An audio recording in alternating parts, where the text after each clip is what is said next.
Now, President William Ruto has called on African nations to harness the potential of the African Continental Free Trade Area to accelerate socio-economic development.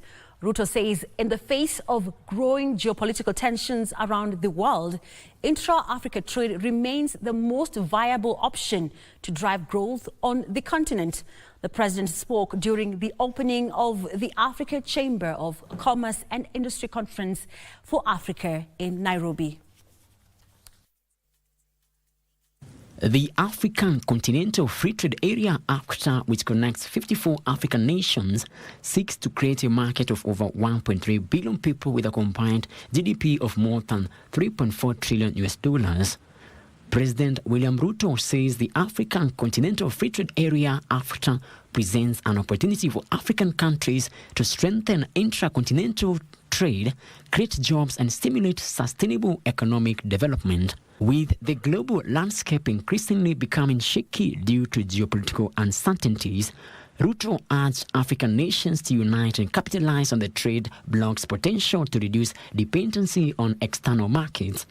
The Africa Continental Free Trade Area brings into being the largest single market of 1.4 billion people in 55 countries, with a GDP of close to 3.4 trillion. Ruto acknowledged the challenges faced by African nations in fully realizing the AfCFTA's potential.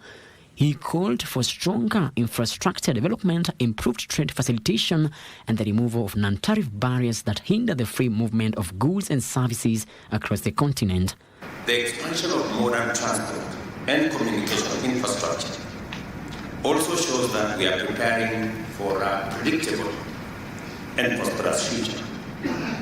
Conversations are ongoing in the LAPSET corridor that will connect Kenya, Ethiopia, and South Sudan.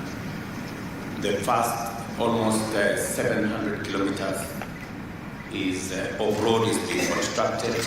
He was speaking during the Kenya National Chamber of Commerce and Industry African Conference, where President Eric Ruto says deepening integration could boost African trade by $150 billion annually by 2030.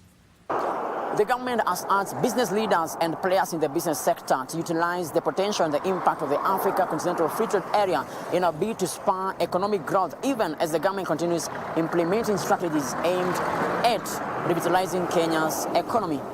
Reporting for Prime Edition from Nairobi, my name is Frederick Mwoki.